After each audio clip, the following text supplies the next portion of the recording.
Hello and welcome. Find that comfortable, quiet corner of your world. Let the persistent hum of the 21st century recede, and allow your mind to journey with me. Tonight, our destination is not a grand palace or a famous battlefield. We are traveling to a place much smaller, much more intimate, and because of that, infinitely more terrifying. We are journeying to the heart of rural Bavaria, to the raw, damp spring of 1922.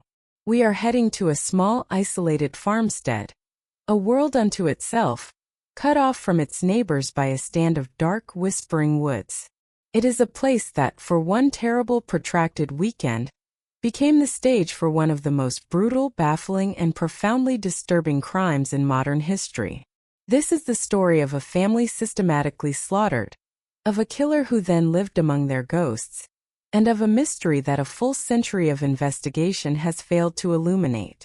This is the story of Hinterkaifeck. Our story, as these stories so often do, begins not with a bang but with a silence. A deep, unnatural quiet that began to settle like a shroud over a small farm in the German state of Bavaria, not far from the town of Ingolstadt.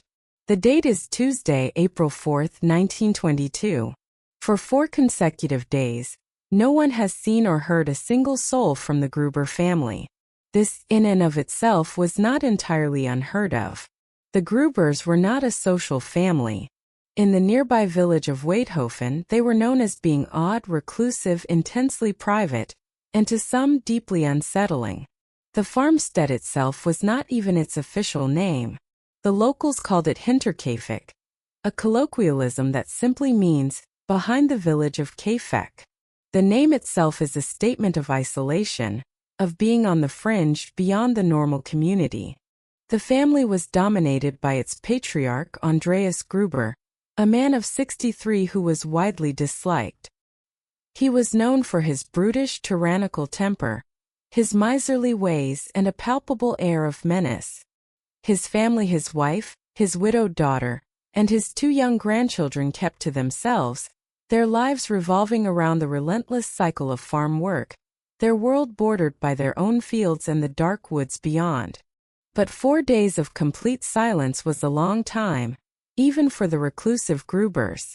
Small, dissonant notes began to trouble the predictable rhythm of rural life.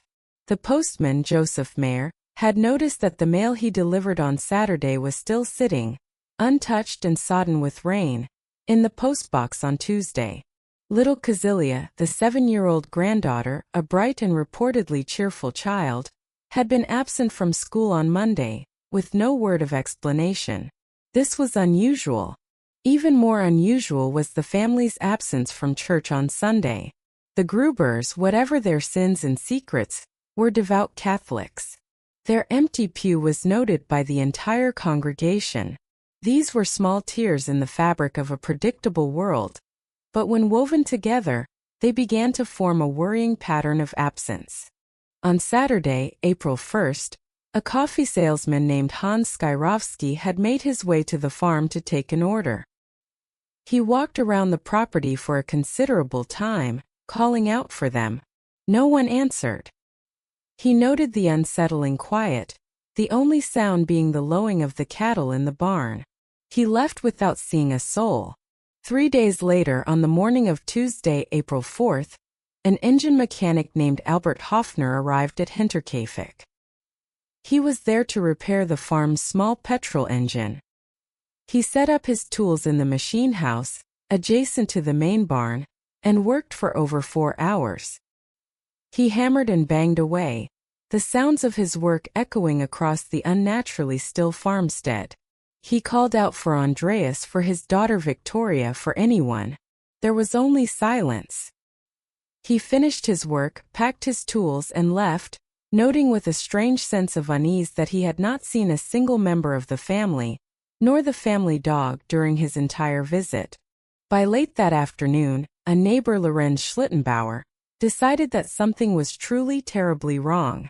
Schlittenbauer was a man deeply entangled in the lives of the Gruber family, a connection that would later cast a long dark shadow over him. He gathered 2 other men from the village, Michael Pohl and Jacob Sigel, and together, The three of them walked the muddy path to Hinterkaifeck. As they approached, the stillness was the first thing that struck them. It was absolute. The family dog, a Pomeranian that was known to be a ferocious barker, was nowhere to be seen and made no sound. The entire farmstead house, the barn, the machine shed was silent, as if holding its breath. As they drew closer to the machine house, they saw why the dog was quiet. It lay dead near the door, its head crushed by a savage blow. A wave of dread passed through the men. They tried the main door to the house. It was locked from the inside. They moved to the massive barn. The great wooden barn door they found was unlocked. Schlittenbauer slid it open, and the three men stepped from the gray afternoon light into the dim, dusty interior. The air inside was thick with the familiar farm smells of hay, manure and livestock, but underneath it all, there was something else, a faint, coppery, cloyingly sweet odor that none of them could immediately place. They called out the family's names: Andreas, Victoria, their voices sounding small and unerringly absorbed by the vast, quiet space. And then in the gloom near the cattle stalls they saw it. It was a mound of hay, but it was not a neat haystack. It looked as though it had been purposefully, almost ritually, arranged. Sticking out from beneath the hay was a piece of a woman's dress and a pair of legs in thick stockings. With a growing sense of cold terror, Lorenz Schlittenbauer reached down and began to pull the hay away. What he uncovered in that moment would not only haunt him for the rest of his life, but would become one of the most infamous and disturbing crime scenes in German history. Lying side by side like logs stacked for the fire were four bodies. They were Andreas Gruber, his 72-year-old wife Casilia, his 35-year-old widowed daughter Victoria Gabriel, and his granddaughter, the 7-year-old Casilia. Their heads had been obliterated by a terrible focused violence. Their skulls were caved in, their faces rendered nearly unrecognizable. They were arranged in a neat, orderly row, and their bodies had been partially covered, almost tenderly, with hay. Victoria's body had also been covered with her own skirt. It was a scene of almost ritualistic, deeply intimate brutality. Shaking, the men backed out of the barn. They now knew they were dealing with a massacre. They forced their way into the house, their fear battling with the grim necessity of searching for the other two members of the household. The house itself was strangely, horrifyingly normal. In the kitchen, a recent meal lay half-eaten on the table. The beds in the main bedrooms were made. There were no signs of a struggle, no overturned furniture, no ransacked drawers. They moved through the silent rooms, their footsteps echoing, until they came to the small maid's chamber off the kitchen. There, lying in her bed, was the body of the new maid, Maria Baumgartner. She, too, had been killed by savage blows to the head. She was 44 years old, and had arrived at Hinterkaifeck for her first day of work less than 24 hours before she was murdered. Finally, they entered the bedroom shared by Victoria and her mother. In a small bassinet next to the bed, tucked in as if she were sleeping, they found the last victim, 2-year-old Joseph, Victoria's son. His small body was still. His life had been ended by a single, crushing blow to the head while he lay in his cot. The scene was one of almost unimaginable horror. 6 people, spanning 3 generations of a single family, along with their brand new maid, had been systematically and with extreme prejudice murdered. But as the initial shock began to subside and the first investigators arrived from the Munich police department, they began to realize that the sheer horror of the crime was matched only by its profound and baffling strangeness. This was not a simple robbery gone wrong, a common fear in rural areas. In Andreas Gruber's bedroom, a significant amount of cash and gold marks was found untouched. Jewelry and other family valuables were all present and accounted for. Robbery clearly was not the motive. And then came the single most chilling discovery of all, the detail that elevates this case from a brutal but straightforward murder to a psychological puzzle of terrifying depth. The cows in the barn had been recently fed. They were full of fresh hay and water. The chickens had been let out of their coop. In the kitchen, food had been cooked and eaten since the family had died. It became sickeningly, horrifyingly clear that whoever had committed these murders had not fled into the night. They had stayed.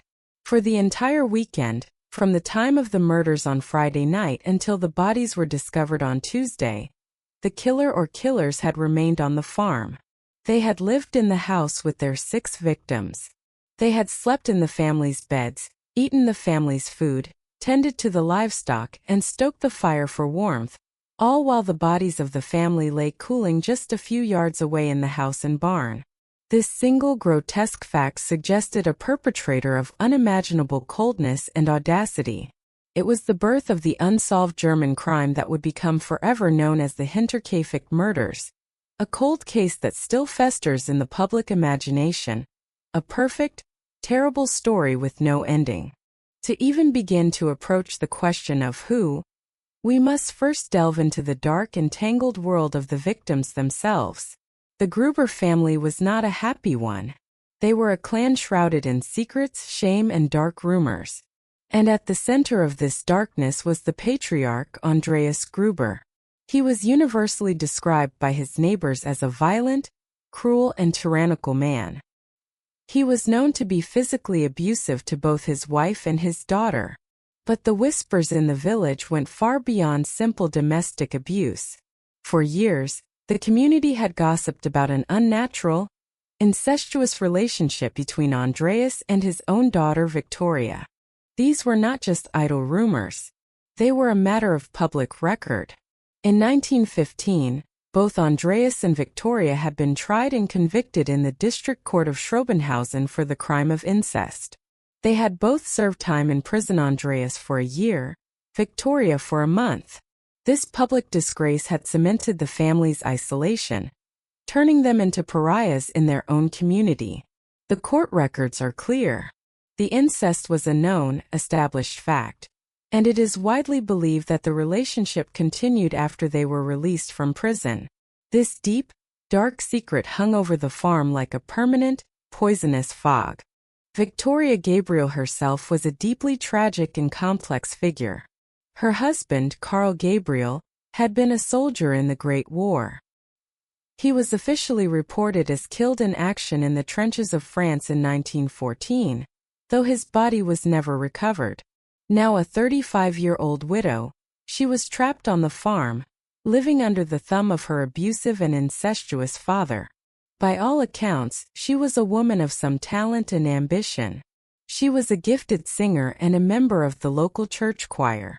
She had managed to save a significant amount of money, likely hoping to one day buy her freedom from Hinterkaifeck. She was the mother of 2 young children.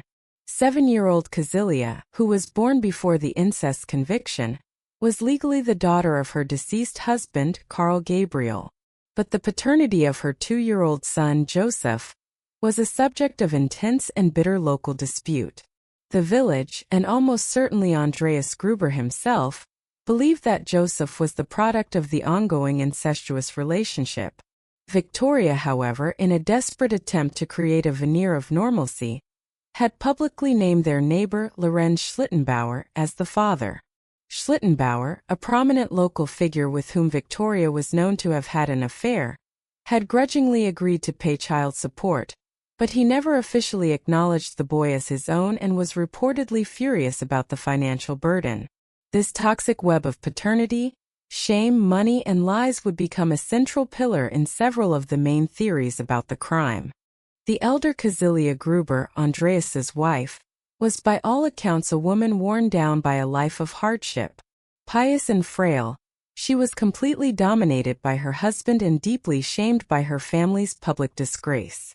She had suffered a life of abuse and quiet desperation, a life that was to end in the most brutal way imaginable. And then there is the figure of Maria Baumgartner, the new maid. Her story is one of pure, unadulterated tragic misfortune. The previous maid at Hinterkaifeck had quit her post 6 months earlier, fleeing the farm in a state of what she described as sheer terror. She claimed the house was haunted.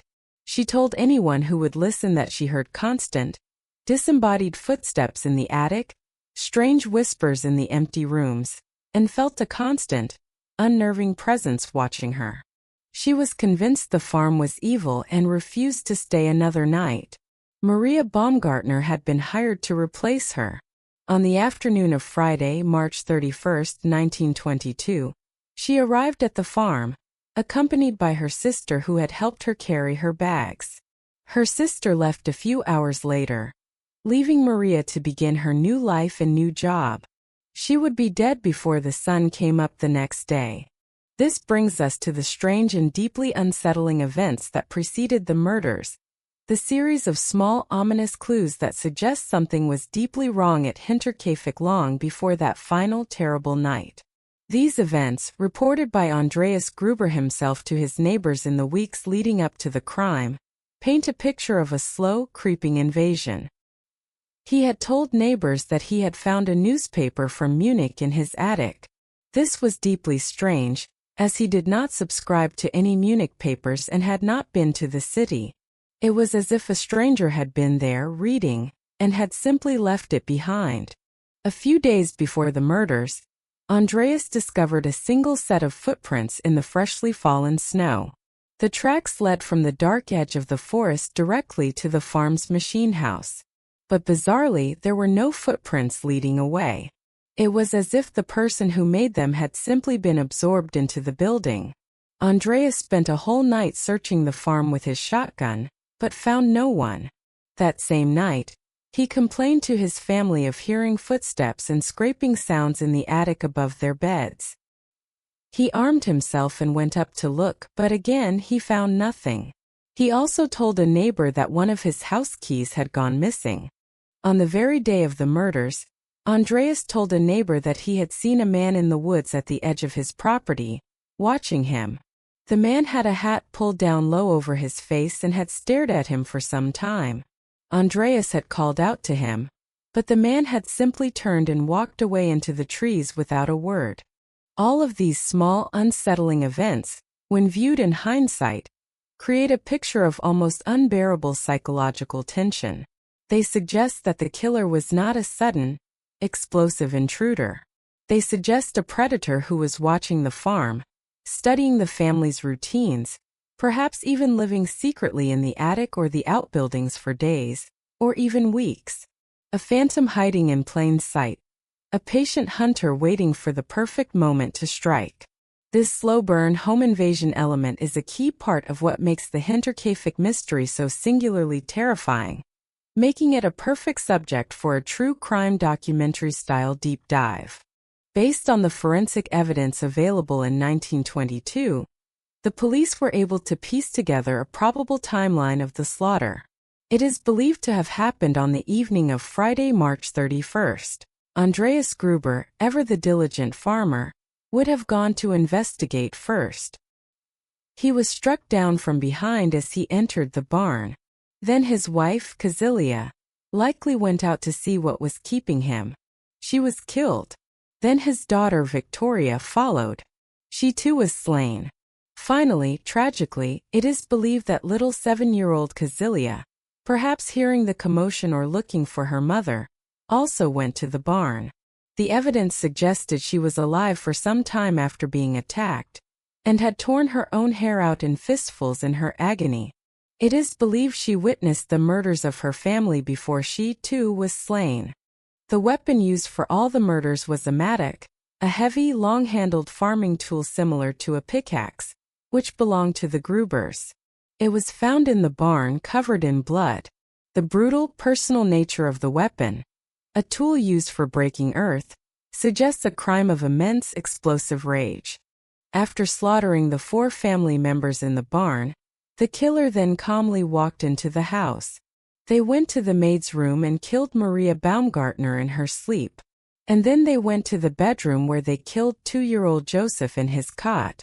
The crime was methodical, it was patient, and it was utterly incomprehensibly ruthless.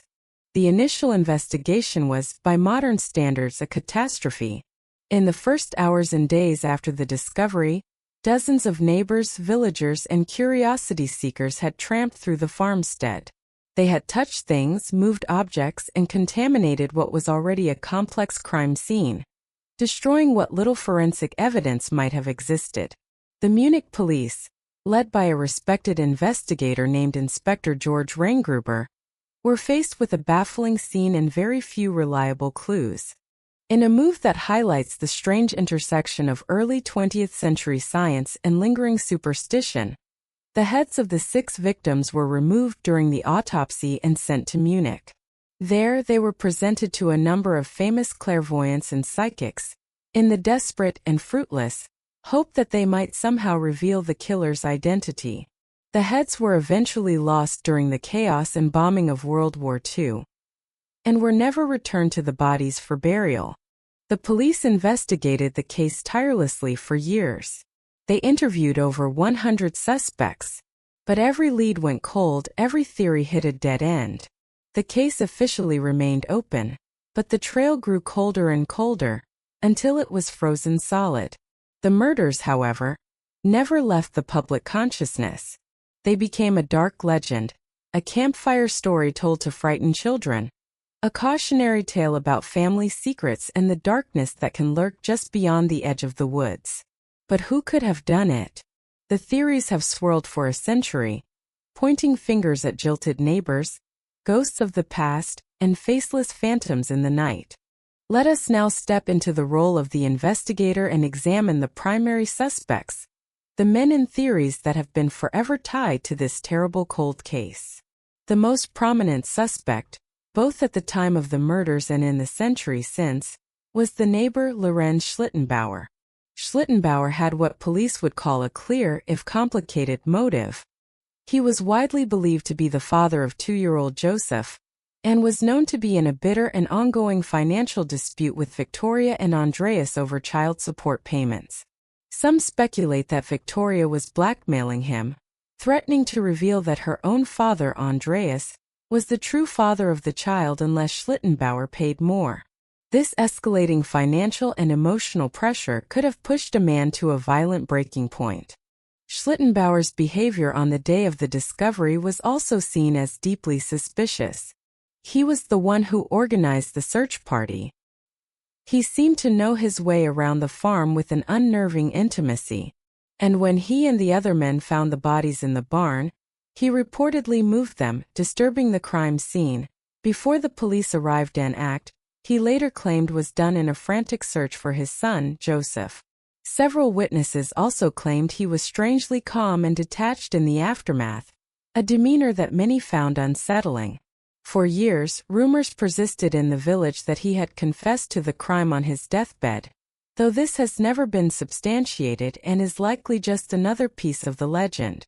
However, despite the strong circumstantial evidence and a powerful motive, the police could never find a single piece of direct, physical proof linking Lorenz Schlittenbauer to the murders. He lived out the rest of his long life in the village, a man forever under a dark cloud of suspicion. Then there is the theory of the returning ghost. Karl Gabriel, Victoria's husband, the soldier who was supposedly killed in the war. This theory posits that Gabriel did not die in the trenches of France in 1914. Instead, he survived, perhaps as a deserter or a long-term prisoner of war in Russia, and eventually years later made his way back to his home in Bavaria. He returns, a man brutalized by war, only to discover that his wife has been sleeping with her own father, has had a child with another man, and that his home is a cesspool of secrets and shame. In a fit of jealous, righteous rage, he slaughters the entire family who he feels has dishonored him and his name. This theory, which sounds like something out of a Gothic novel, gained surprising traction over the years. Some of Karl Gabriel's fellow soldiers from the war claimed they had seen him alive after his reported date of death. Years after the murders, a woman who was a teacher in a nearby town swore that a Russian prisoner of war who was working in the area, and who spoke fluent German, confessed to her that he was one of 2 army deserters who had committed the Hinterkaifeck murders. It's a compelling cinematic theory that provides a powerful, emotional motive. But it rests on a mountain of speculation and hearsay. Karl Gabriel's death was officially recorded by his military unit. There is no concrete evidence he ever returned to Germany, It remains a fascinating but largely unsubstantiated possibility, a ghost story attached to a real-life horror. The police investigation also looked long and hard at several other individuals and groups. The brothers Adolf and Anton Gump were investigated at length. Their sister had once worked at Hinterkaifeck and claimed to have been in a relationship with Andreas Gruber. A relationship that ended badly. There was bad blood. Years later, a Catholic priest claimed to have heard a deathbed confession from a woman who implicated the Gump brothers in the crime. However, police investigations at the time cleared them due to lack of evidence. Similarly, the Thaler brothers, known local vagrants with a history of petty crime and burglary, were suspected.